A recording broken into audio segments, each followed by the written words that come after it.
Welcome back to the show. This is a Prima Jope Show where my intention is to take you behind the scenes of coaching and consulting, show you the good, the bad, and the ugly. I honestly wish that people had shown us more of the stuff that didn't go as well when they showed us the highlights. I feel like we live in a world where everything is reels and highlights. And nobody ever cares to really take you behind the scenes and show you the stuff that could go wrong, that goes wrong, things nobody teaches you in school, and things that you don't even get to take from coaching programs, things that are not in a book, things that you have to learn by doing. That is why my biggest strength is I encourage people to do stuff and learn from doing than they want to learn from another person. Because sometimes your best lesson is not even taught anywhere, but it's gotta come from your sweat, your tears, your frustrations. If this channel serves you, subscribe and share. I don't run ads, and I'm relying on you to spread the good word. Let's get into the show for today. My discussion today is about sales calls and demonstration calls. A big difference, often confused. If you're watching this and you hate strategy calls, chances are you're doing them wrong. Chances are you are having the wrong person in front of you. And chances are you have the wrong context around strategy calls and how that can turn into clientele. And hopefully today I can shed some light on my experience with strategy calls, sales calls, demonstration calls, and leave you in a place where you're empowered to go do it in the way that best fits around who you are. The reason that your sales calls, demonstration calls, or strategy calls are not converting is you're focused more on your thing, and the customer doesn't see how their vision fits in the thing that you're trying to ask them to do. And so there is your thing over here, which is the thing you're selling. And what most people do is they try and widen that gap as much as possible, which is gap selling. And I love gap selling. But I feel like a lot of people are so focused on how to sell their thing that they forget what the customer's vision is, which is the vision is over here. So the customer is going over here and you're over here with your thing over there. And what can happen very quickly is you keep focused on the thing that you're selling and you forget what the customer wants, which is their vision is over here and your thing is over here. And the more you go into your thing, the farther away you get from their thing. And so what ends up happening is you're so focused on selling your thing, the customer's vision doesn't fit in your thing, and that's why they don't buy. But taking you back at how I think about sales calls, strategy calls, and demonstration calls, and why demonstration is my most favorite, is everything lies upon the context. And so if the context through which a client is coming is they're coming to be sold by you, they've booked a sales call, they've gone to your page and said, I want to work with you, and so I am applying to be a client of yours. There's a different context to what you're going to do on the call than when the customer says, I am booking a free call because I'd like to see if we're fit to work together. Or I'm booking a free call because I generally would like to inquire. And so what can happen before the call might determine what really happens for the client on the call. Because I have personally been on calls where I didn't expect to be sold. And when the person started selling and gap selling me, I felt like a piece of lead in the Zoom room. And oftentimes I came up with an excuse to leave. Like, it's very uncomfortable to sit in someone's Zoom room, not expecting to be sold, and suddenly a pitch comes from nowhere. And so what I love to do as a person is I love to engineer the pitch scenario. I love to engineer the customer behind the scenes before I get on the call with them. I like them to know that there's a possibility that I will present an offer. And so if you're somebody that doesn't like to be salesy or whatever that is that you think you don't want to be, what can quickly happen is that you're saying, oh, this is a free call and I just want to serve you and all of that stuff. And then when the person gets on the phone, you want to work them into a lead or a buyer. And that can often be hard because you're trying to turn a free call into a sales call. And that can really be hard. So unless you're really, really experienced, I would suggest you don't go there. I would suggest you bring people in pre-framed to buy from you. And I can sit here and yap all I want, but I think the best way sometimes to teach you is to just show you how I do this. And if you're watching this on another podcast platform, I'm demonstrating this or sharing the screen on the YouTube channel under the live videos. And so if you just go to the YouTube channel, you'll be seeing me demonstrating and sharing screen and all of that stuff, which may be how you learn. And so it may stick for you if you're able to see the visuals and all of that. I usually have things drawn in my book, and so I share that as well. And so if you're a visual learner, you may want to jump onto the YouTube channel and see how I do that. Okay. And what I want to show you now is I want to show you kind of how I pre-frame people before they come into my world. So my website is a very simple one, and there's one call to action and there's one bar, and that's an intention because I want you to just take one direction. I have one call to action and I don't want to confuse people. And that is book a call with us. And until then, you can go and learn. You can have a free training and you can go to the YouTube channel and get on the show and learn everything you want. And you can learn about me before you request a call. But the call to action I have for you is either learn something from me, which is free. This is how you can learn from me, or this is how you can work together. I do not know where people are at in their journey with me. And so I like to keep it open. And people can go around the orbit as and when they feel they're ready. Some people are ready for my email list, and some people are ready for my pre-training, and some people are ready for the show, and some people are ready to work together. And so I do not know where the person is. My goal is to walk them through exactly how I can help them. And some people might want to join me on the socials, and that's fine. And so my website really just has one call to action, and that is the demonstration call. And the demonstration call is you and I sitting on the phone and merely giving you a plan of what I would do with you if you were paying me. I like this approach because I like to be sure that I can help you before taking your money. I also like not to get into the arm twisting and the leg twisting and the scripting of what to say to sell to you. And so I prefer to demonstrate and then ask you if you love the plan and you'd like to implement it together.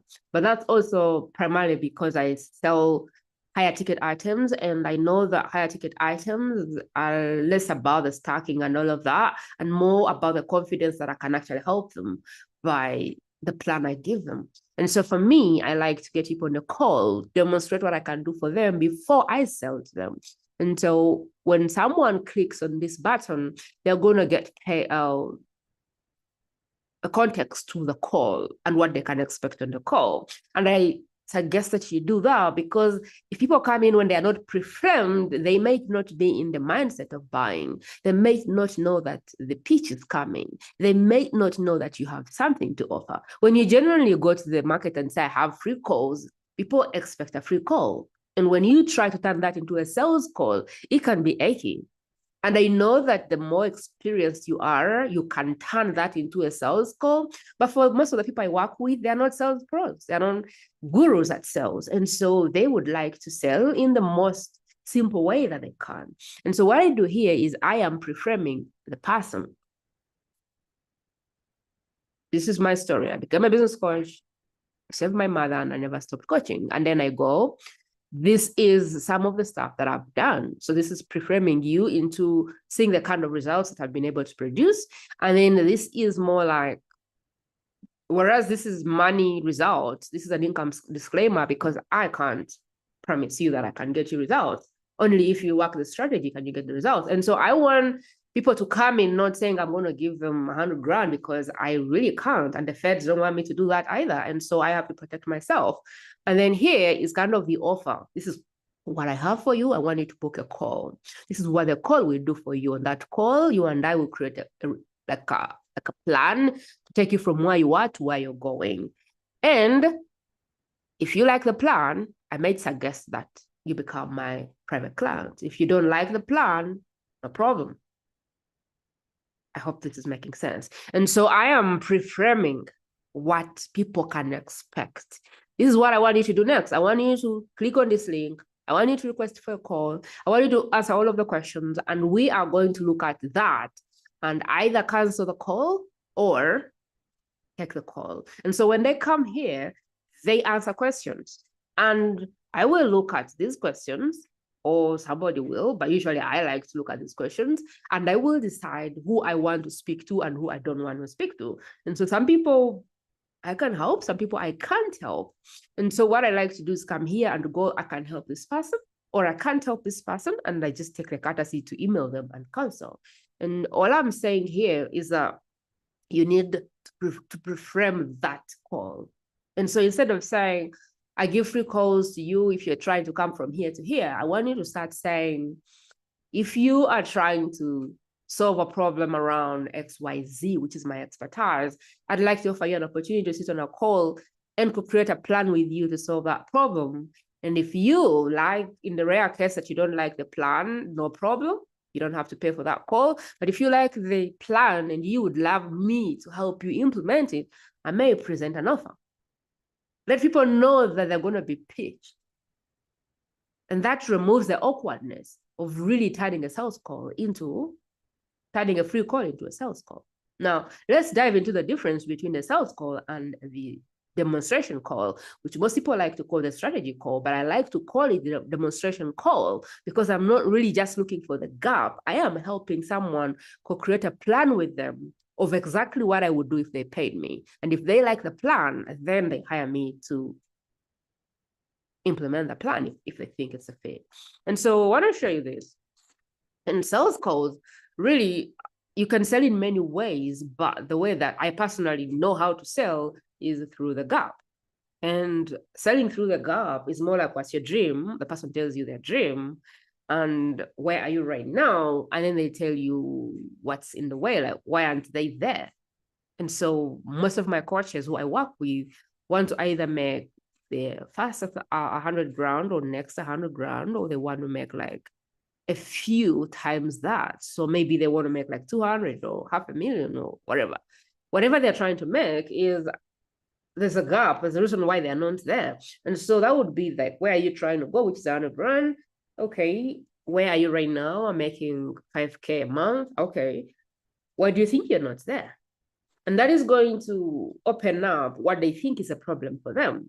And whatever they tell you, hopefully your plan or your system is going to be the thing that lies here. And so if I was trying to go where you're going and sitting where you're sitting, this is exactly what I would do. And hopefully they like that thing, and then you close them. Does that make sense? Like that's the basic sales. I know there's like 100 ways to sell, but the basic way to sell is to find the gap and speak to the gap, which hopefully is their vision and why they are not there. And hopefully you give them the steps to get to their vision or their mission, or wherever they're trying to go. The demonstration call is different because the demonstration call is really aimed at not widening your gap, but it's aimed at showing you tangibly how you can move from where you're going, from where you are to where you're going. And so how this goes down, what can happen in the sales call or the gap way of doing things is people feel like you just threw up a plan on them. And so I tell you, I'm trying to get to 100 grand. Okay. I tell you, I don't think I have the strategy to get there. Oh, I don't think I have the leads. Oh, I don't think I have whatever thing I tell you. And now you bring your system and put it in front and say it's going to be the solution. That can be amazing, apart from the fact that I feel like you're throwing up that thing on me and I don't want it and I may resent it. And so the moment people feel like you're throwing up a plan on them, chances are they'll resent it and they won't hire you from that. And so if you're doing that, I guess you try the demonstration, which is what has worked for me. It doesn't have to work for you, but if you're having issues on the calls with people, then I would suggest you try that, which I'm going to demonstrate for you in a minute. If this is your first time here and you're getting value from this, consider subscribing and sharing. And if you are someone who is trying to launch their coaching consulting, or you're already in the game and you just feel like getting people results and getting them to refer and getting more clients is like trying to climb a mountain that gets taller and taller and taller, this is the kind of stuff I do with my clients. Feel free to go to the website and book yourself a call, and we will sit on the call, and literally I will do a demonstration call, which is the part that I'm about to get in. And so the demonstration call, why I like the demonstration call, it is very detached. And if you don't like the hard push in the cell, this is going to be the place that I think you find very very fluid when it comes to like how you probably are wired to sell. The demonstration call is all about me knowing what you're trying to achieve. That can be in the next 90 days. It can also be in the next year. It can also be in the next 5 years. I'm not trying to get to your dreams, your biggest dreams. If you could dream big, no, that's not what I'm doing. I'm saying in 2024, what would make the most sense for you to achieve? What would you have to achieve in 2024 for you to feel successful? And people would tell me, I'd like to get 10 clients. I'd like to charge 10 grand per client, and that would make me 100 grand. I would be happy if that happened. Okay, and then I want to say, what do you believe is the reason we are not there yet? Which is not so different from this. It's just that this guy is drawing you from your wildest dreams, and I am drawing you from the most practical dream you have. And so I'm going to say, what are you bumping into? What is the thing that you're bumping into? You know, Prima, I don't know how to write copy. I don't know how to speak to people. I don't know how to send messages. I don't know how to deliver when people pay me. My clients drive me nuts, whatever the reasons is that they believe they are not at 100 grand. And then I'm going to ask them, what are you currently doing, or what have you tried? Because I don't want to give them a plan that repeats what they've tried. And so I'm going to ask them, tell me about the stuff you've tried. And they're going to tell me, I have tried X and Y and Z. And I am noting down the things that I can't have in my plan with them. Tell me the stuff you've tried that hasn't worked. And I'm just going to not give it to them because maybe they haven't implemented it. Maybe they haven't implemented it correctly, but it doesn't matter at that point. At that point, it matters that I just don't bring it up again because at this point, they don't believe it works. And so my next thing is going to be, I'm going to get in my bag of tricks, and I'm going to, and I learned this from Plankan, I'm going to get in my bag of tricks and I'm going to see exactly what I can pull off them. Because they've requested for the call on the website and they've answered questions, I already kind of have an idea of what they need because I've done this with a lot of clients. So by now I know the problems that people have in their business. By now I know why people have certain problems. And so by the time I come to the call, I have a bag of tricks in my pocket that I think I can pull out and deploy for you. But when I just bring the bag of tricks and give them to you, what is going to happen is you're going to feel like I'm throwing up on you. And so I don't want to do that. And so what we're going to do is I'm going to walk you through my bag of tricks and hopefully make you own them. I want to turn this from being my idea into being your idea, because if you think they're your idea, you're going to implement it. And so what I'm going to do is I am going to start asking questions to suggest things that we might be able to do.